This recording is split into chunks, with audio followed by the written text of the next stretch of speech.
Hello people, my name is Rage and welcome and all back to Afterbirth Great Streak. And today we're obviously going to play as Azazel. I mean, everyone knows that. I mean, obviously we're going to play as the Keeper. I mean, obviously we're going to play... Oh!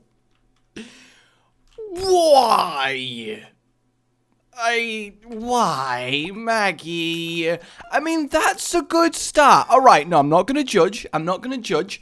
Maggie, I believe in you. Oh, thanks, Rage. You're welcome, Maggie. It's a little bit weird that you're replying to me, because that only is a symptom of my own neuroses, but that's fine.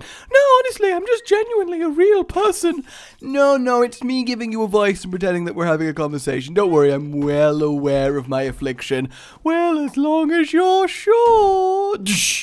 That dush, by the way, was the sound of hands suddenly appearing on my shoulder. How freaking terrifying would that be? You're having a conversation with yourself, as you do, when suddenly a hand grips your shoulder and a voice behind you speaking in the same voice as the whispering bombs, whispering their sweet nothings into my ears, telling me blow this up, telling me blow that up, telling me to blow everything up, even I need to explode the explosions because the explosions aren't exploded enough, all must fall to the never-ending rain of fire. I'm pretty happy right now. I'll admit, I'm pretty happy. Oh my god, it just keeps getting better and better. Oh my word. Look, honestly, Maggie, I may admit, I think I was too early to just assume that this run was going to be terrible because I got you. I am really, really sorry about that. It's okay, Rage. I know you meant well. Well, I mean, I didn't mean well because you are terrible. It's okay, Rage, because normally you're nice. I guess sometimes I occasionally don't insult you. See, and that's what I love about you. Oh, Maggie, you're right. Let's run off together. Oh, Rage, I always wanted you to say that. Let's go to Vegas. All right, let's do it. Let's get married. What the fuck am I doing? The scene is many queens vomited viciously. Tut, tut, tut. Because somebody poisoned the royal banquet, and then they were all really unqueen-like because, you know, they were feeling pretty bad. I mean, admittedly, it's not their fault, but what did I just go through? I mean, seriously, what did I just go through? Okay, there we go. All right, guys, I'm going to tell you something. And your response is going to be something along the lines of a zombie with back pain. You know, something like, oh. I think that's quite a good impression of a zombie with back pain, if I do say so myself. Holy hell, there are a lot of enemies to go through right here. There are so many. Fortunately, every single one is kind of not a very effective enemy. Like, the fact that I've not taken damage here is kind of ridiculous when you think about how just slowly I was getting through everything. I guess the Jesus was very useful, yes, indeed. So this is what I'm going to tell you. I've been coming up with some new jokes recently, and I don't mean like I remember there's some stories to tell you because, you know, the tragic awkwardness of my entire life is obviously funny to everyone but me, but I mean like jokes, like what did the thing say to the thing? It said a thing, haha, that's not one of them. I'm not going to try and pass that off as one of them, don't worry about that. We'll get some tears up, because they'll be useful, and then I think we'll re-roll and roll and roll and try and get to the absolutely flawless items that will take this run into the stratosphere. We don't really care about extra batteries right now, we don't have the spacebar item for it. Don't want chaos this early, it'll probably ruin literally everything, and the good thing is, it doesn't matter how many bombs I use. Well, I feel like Maggie needs to have Mr. Dolly. That just seems fated to be together, though not a single spirit heart or black heart from getting it. That's quite insane. I guess it's because Maggie getting Mr. Dolly, and Maggie's all about the red hearts, so I suppose we can go from that. So, do you want to hear one of my custom jokes? Alright, you ready? I've been thinking about this for ages. Okay. Why did the Hulk go to the bar? To get smashed! Come on, it's not horrible, right? That's not bad. Come on. So Sherlock Holmes walks into a bar, and the first thing he notices is everything, because that's what he does. Come on, it's not horrible, right? It's not terrible. I thought they were good. I'm sorry, I guess. Come on then, in the comments. This is a thing now. I want you all to come up with your best "a character walks into a bar" joke. All right, that's what I wanted to see. I want to see them in the comments. I want to guffaw. I want to merrily chortle. How good does that sound? A merry chortle. It just sounds like a right old time. It really does. Like something you could really write home about. It really is. And I do love that that's become a thing. And that expression makes sense, because if you're away, a soldier at war, and something incredible happens, then you are going to write home about it. That one's got a good origin, though it has been twisted to mean like you need to write home about every single little thing. I guess maybe update your social network about every single thing. I mean, let's be real here. I feel like papers are very much a redundant form of everything. I know a lot of people still use them, but I feel like that's more because they just haven't moved on than specifically like they're better. Like, in what situation is paper better? I guess for like a fancy invitation for a wedding, having some nice card with beautiful like gold calligraphy on is kind of more impressive than, "Hey mate, check your emails. I sent you an invite to me wedding. Could you RSPCV, please? That'd be really good. I'd like to see you there." Though I feel like the marriage between people who talk like that would be quite painful to get through. "I take you, my beautiful bride-to-be, to be my bride, okay? I promise to always protect you, and speak like I only learned 17 letters out of the full alphabet." No one even talks like that. Like, not even close. We'll take Spider-Man, because I like Spider-Man. I do. I think we'll also go into here just to... Oh, guys, I was just thinking to myself, you know what we really need? You know what we really could do with here? A few extra bombs. I guess we'll trade a bomb for a key as well, and then we'll blow up this part. Honestly, we really do just want to blow up everything. Like, there is no reason not to explode the crap out of everything that moves and doesn't move. And look, there we go. Even more moolah. Yes, indeed. I do want to go to a Scottish wedding. "I take you to be my..." No, that was kind of a combination of the previous accent and some Scottish. Also, Lucky Rock is pretty damn amazing in Greed mode. If we happen to get a rocky floor, we are going to be in trouble, because we can't take Rocky in a fight. Are you crazy? Like, Jesus, let's not beat around the bush here. That is not something we want to have to deal with. Like, bush or no bush. Let's just not beat here, I think, is what I'm trying to put across. We just need to stop beating things. Is that really so hard? Just for 1 second. "All right, lass, I take you to be my bride. That's all." That would be the vows of a true Scottishman, I think. I think that's definitely massively ignorant of me. It's not even a good Scottish accent, apparently, even though I'm proud of it. It's not so much I'm proud of it, it's that I just really enjoy it. I think that's the better comparison, even though I accept that it is terrible, you know. I often do think, how cool would it be to attend the wedding of an animal and just see how they do it. Like, dogs would be fantastic. They'd be like, "Whoa, I forgot my suit," because I would be like Scooby-Doo getting married, you know. He'd totally mess it up, but still be there in the end, being all charming Scooby-Doo, and then whoever's getting married to be like, "Oh, Scooby, I could never stay mad at you. Oh, I did it." I mean, you have to have occasional dog noises, and this is really something I'm discussing now, so I don't care anymore. And, you know, it'd be like, I promise to always fetch the bones for you, to always chase your tail, and to always sniff out danger to us. Do you take this dog to paw and to yelp in good marks and in bad times, when the owner is in and the owner is down, until neutering do you part? We need more animal vows in this world. I was gonna say, this has been a pretty strange Greed mode, but honestly, it's been, I think, kind of kind of roughly average, I think, in terms of pure weirdness. I think lizards would be good because they don't really care about anything, so they would just be. Do you take this lizard to be your lawfully wedded lizard? I do. And do you? I do. You're married. Nice. That would definitely be a lizard one. Definitely be my lizards. They don't. Oh my god, talking of lizards. I have a blue-tongued skink, which basically looks like a fat snake with legs.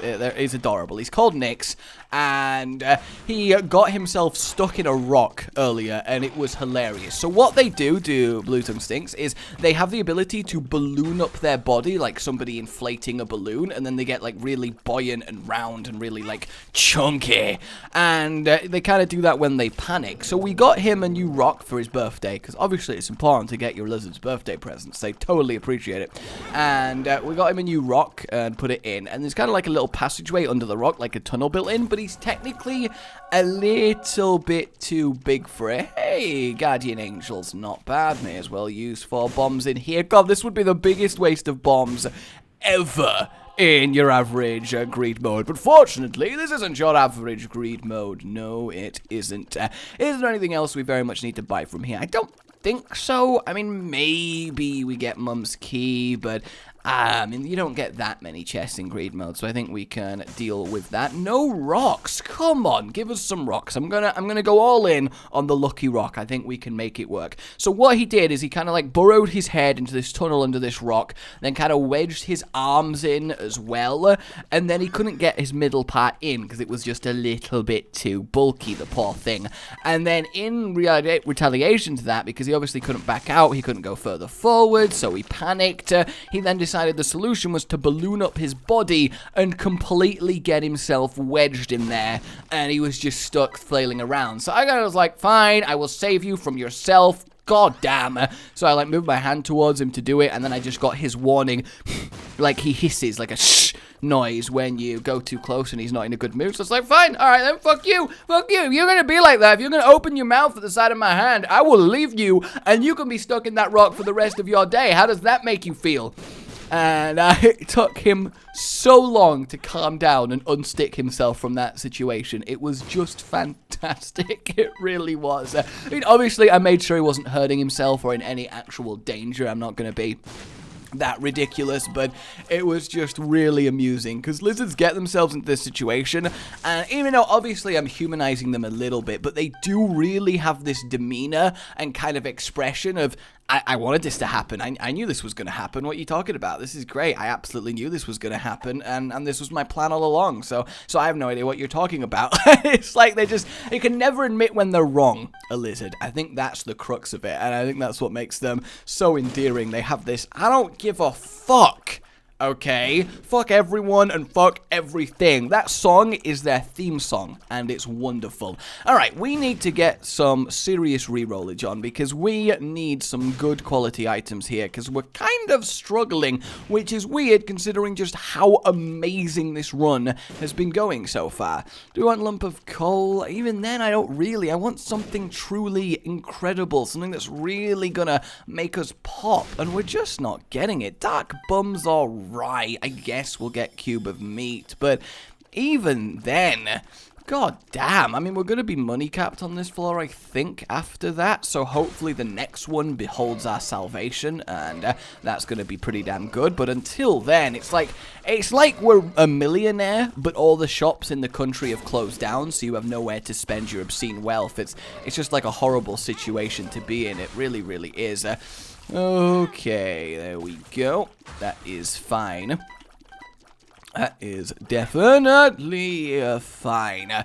Oh, this is talking of being a millionaire. I've got a nice little what if for you guys that I think is quite a fun little brain theory. Good, yes, good old brain theory. I have no idea. As opposed to those feet theory, you know, occasionally when you're sat there and then your foot goes, I wonder if shoes could be comfier. Because that's all feet would think about, really, being comfy. Because all that really matters is comfy feet. If you don't have comfy feet, you're in for a bad time. And I may sound like I'm crazy, but if you've ever skied, you know about comfy feet. After a day of skiing and being in ski boots, releasing them from your foot, you know those scenes when somebody wakes up from cryogenic stasis and there's loads of smoke billowing out and it's like, shh, and they get defrosted, and they're like, whoa, where have I been? How long have I been out? It's like that when you take off ski boots. It's like this just,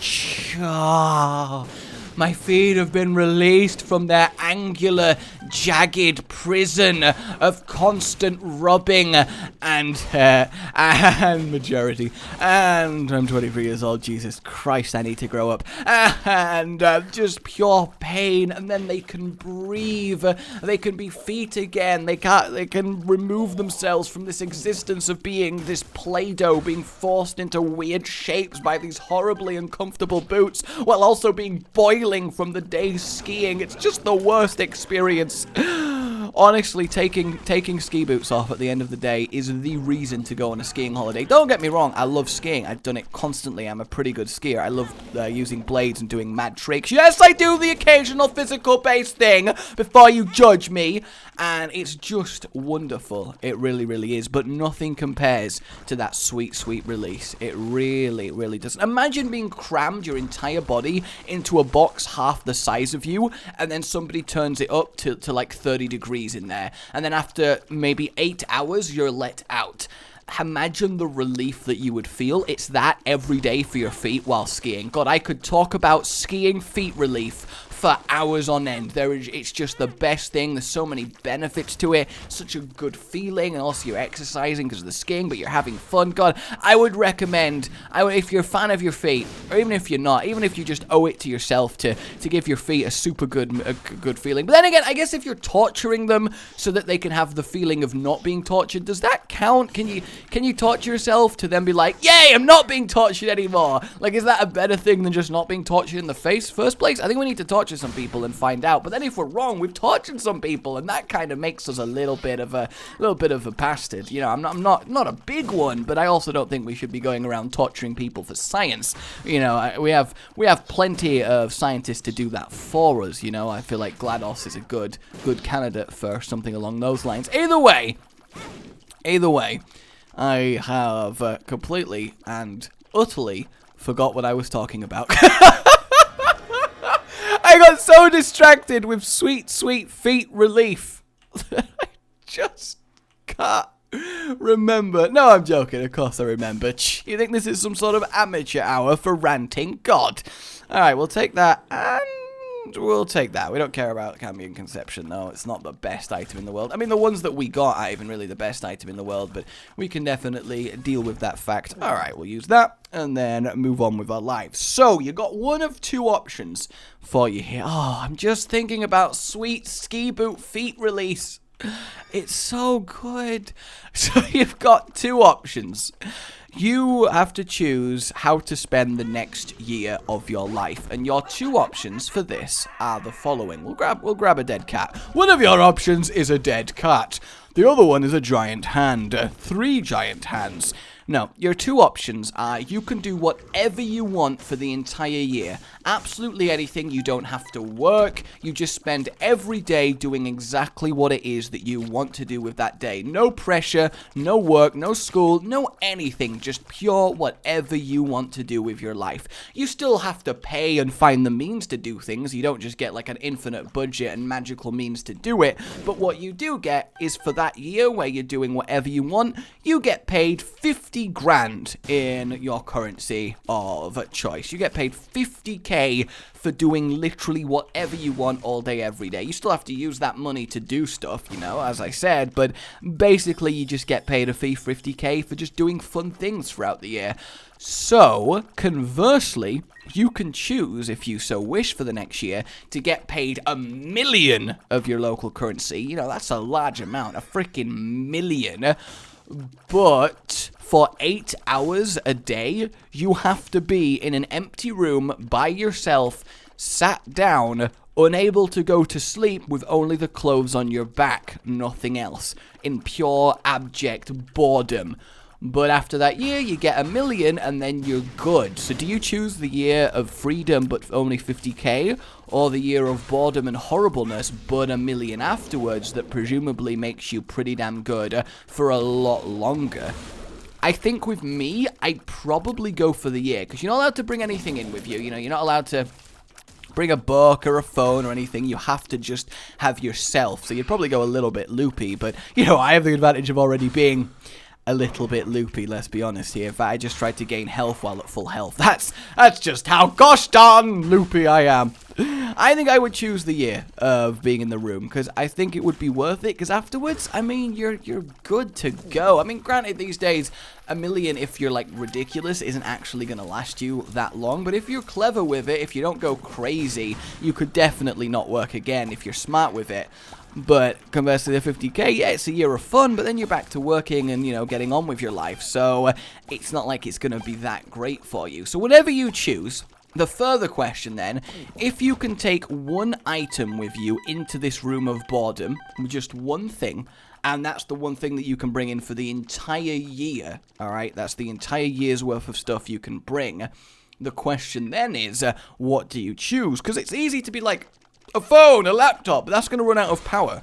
You know, you're only gonna bring one thing in, and you can't bring a computer because you can't have a monitor and the computer and the wires because they all count as different things for this. If you choose a book, then you know you finish that book and then that's it. You could read it like 1,000 times throughout the year.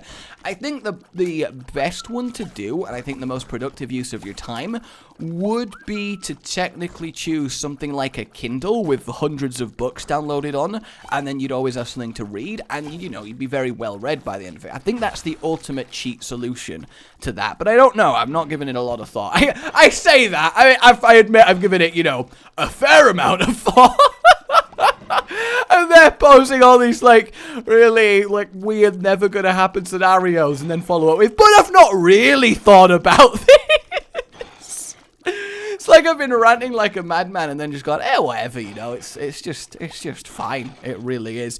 It does make me think, you know, people that are like doomsaying like in the corner of the street in movies, like the end is nigh, holding a sign. I really want at some point someone to just walk up to them and go, it's not actually the end of the world, and then them to go, oh, nobody told me. It's not really. Nobody told me that. That's good then. All right, I'll go home. I guess I'm wasting my time. God, I'm so embarrassed. I feel so silly. Oh, I was prophesizing the doom, and there's no doom. So, wow. Okay, I'll see you later. And that's how you get one really, really dejected doomsayer. But I feel like by definition of being a doomsayer, you're going to be pretty fanatical and kind of impossible just to calm down. This is going to be a fairly difficult fight. Yes, it is. Okay, that actually went really, really well. And we do have some really nice bullet blocking potential from our double orbitals here. So potentially this might actually go pretty damn nicely. In fact, we're killing it. We're killing it. We're doing it. We're doing it. Oh, no. Why am I walking with the death beam? That was a amazing display of tactics there. An absolutely incredible display. Also, I got very lucky that I didn't die there. And this here is why I didn't buy Lump of Coal and I kept the no trinket, because no matter what we get here, I think we can agree it's an improvement. So we'll take Head of Krampus. We don't care about gaining the extra health. We can get that from somewhere. And would you look at that? We're going to the next floor with perfect money. Ain't that just darling? Yes, it is. Just absolutely darling. Down to the next floor that we go. I'm feeling alright. I mean, this run has been amazing, but we've just not got anything, you know? It's not been difficult. Piercing Tears, that's a massive improvement. That I like. That is very, very good. And getting an extra health up actually is useful, because we are very, very fragile. So hopefully this in the next shop holds the answer to all of our dreams. Bacano. May as well check for a secret room in here. Nope. And I see... not the greatest set of items. I will take black candles so we don't get screwed on the last floor. That at least is something. Oh, I used the thing. That's so sad. And was there just nothing in that? Is that what I'm seeing there? I guess we'll take item matter because we need to take something on this floor. And I guess we'll also take that because we may end up... Ooh, I do kind of like the idea of double Krampus's head. I think we can handle that. And then we'll go to the next floor with all of the moolah. Yes, indeed. Though the question is, when do I use double Krampus's head? I suppose the boss waves make the most sense. We'll get the most value out of it that way, but... even then, I don't know. A part of me is like, should I have taken Chaos? Maybe that would have been better, but let's be honest, it somehow would have been even worse, wouldn't it? Like, I don't know how it would have been, but it would have been. Kill that guy before he disappears? No! Oh, that's so sad. So sad. Where are you, Brim Ghost? There you are! Not today. Being able to see the health of something is so good, and it really makes you realize just how generally valuable a thing it is when you just can't. So the fanny pack's going to give us a nice supply of stuff as I take many, many tactical damages, which of course I am deliberately doing for the generation of more money. Of course I am. I would never actually take damage, as you guys all know. Careful. There we have it. And boss!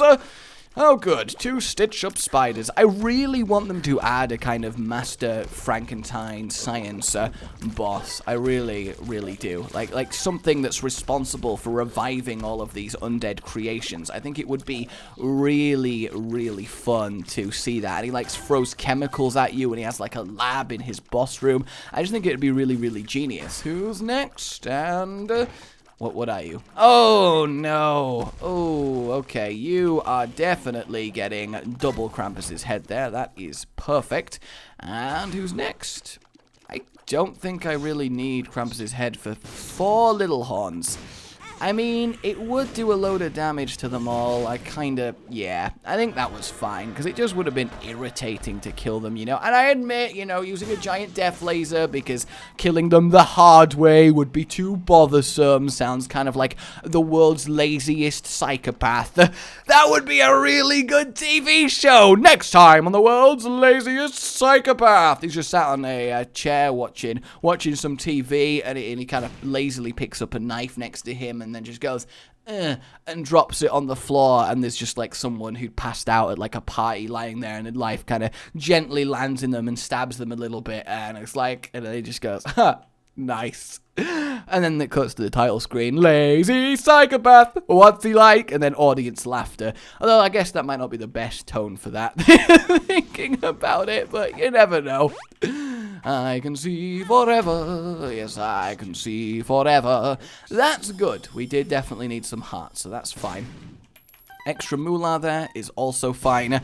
Okay. Ooh, now we're talking. That is a nice little upgrade. Got some splashing action, piercing, very fast tears. We'll grab the halo. We don't need any more actual tear speed, so we won't go crazy on that. Do we need 2 lots of double Krampus for the boss? I think that might be fun, just to see how much damage 4 Krampus beams do to Ultra Greed. Yes! That's nice. Got ourselves some splitting scythes, and that just looks amazing anyway. Though we are actually kind of low on money, but that's fine, because we're getting good things. Piercing, tear-blocking tears! Yes! That is wonderful. We got there in the end, everyone. We got there in the end. Okay, so we can use that, and then we can save up the charge from the rest of it, and then I guess just get random items and hope for the best. This ended up being quite good, and we do have a final devil deal to see what occurs there. Anything? Nope, nothing crazy. We should annihilate this floor then, because we've just had a massive ramp up in damage. God damn, look at that, just spreading everywhere.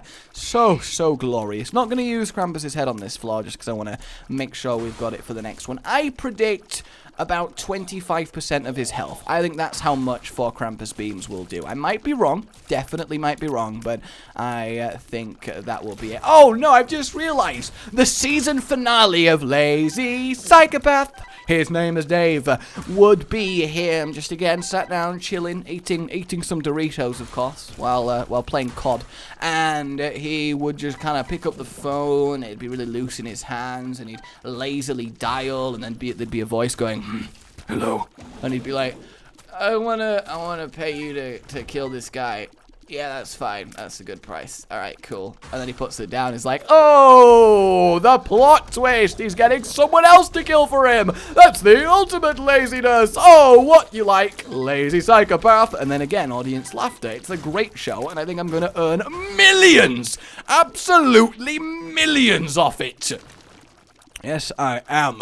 You'd watch that. Don't even try and tell me that you wouldn't watch that, because you would totally watch that. That was a nice little use of the Athame beam there. careful. Just get everything passing through. We do need the scythes to burst apart, and I just realized, I guess because we got piercing tears, it's not that good having the splitting because they've got to hit the wall. But then again, we've got enough shot speed and all of that the splits do come back really nicely. And I do like it when the splits come back. So, really, the only thing we have left is to just buy this twice. So I guess we'll get this and whatever's underneath, which is actually, that's fine. Get ourselves some growth hormones, even more damage, looking good. Double Krampus, and yeah, all is well with the world. Let's destroy ourselves, agreed, because we really will destroy him here. It's just gonna be fantastic. Come on, Monstro. You can get us. I do like when we used to think that Monstro was the damage test to see how strong Ultra Greed was, when it's just completely not even slightly. Alright, will my prediction of about 25% be true? Here we go. 1 and 2. Oh, what? Barely even 10. I guess I really overestimated how damaging Krampus's head was. That's really, really sad. I thought that would do so much more to him. I'm a little bit underwhelmed. I say, sir, you leave me thoroughly underwhelmed. I bite my thumb at you. That's the kind of feeling. I'm so angry, I'm going Shakespearean. That could kind of work. Imagine if when you were furiously angry, you were actually a really talented writer. So you just had to sit there fuming with rage in order to write your books. Imagining, like, the author of various famous series, like J.K. Rowling sat there going, and then Harry went to Hermione, just seething as she writes. Plot twist and a half right there. Oh, God. So he can't really damage us outside of physically coming into contact, so that's fine. I do kind of want to take damage a few times. 1, for a Thame, which is a nice little bit of extra damage. And 2, because I do want to charge up our lovely Krampus's head action once more. And I think we have the health to just deliberately do this, because it's a nice little damage increase when it goes down. And look, we're even getting stuff for it. And I guess I should be using the bombs. Boom! Stop, like, moving, silly Krampus beams. What are you like? Get the Thame going. Alright, now I'm taking a little bit too much damage for my liking. I think we don't want to go absolutely... Oh, hang on a minute. Hang on a minute. We have 4 red hearts, and then look at the floor. Like, what am I even concerned about happening here? Like, what do I possibly think could go wrong? We have enough health to fuel a nation. We got enough health to fuel a small army of Isaacinians. Hell, maybe even a moderate army of Isaacinians. So I ain't too concerned about this. Though the fact that he survived, what, at this point, 10 Krampus beams? That's just ridiculous. How is he even doing that? How does he do it, Captain? What's his secret? Is it Maybelline's? Because I feel like it might be Maybelline's. That would explain his silky smooth hair as well. But he's bald, sir. Yes? What makes you think I was talking about his head? Oh! I don't know. I just don't know. I at least want to finish him off with Krampus's head. And there we go. Looking good. Like if you've enjoyed this, everybody. It's been an interesting greed mode. I think we can say that. It's late, okay? It's not my fault. Subscribe for more. I'll see you guys next time. Oh, goodbye.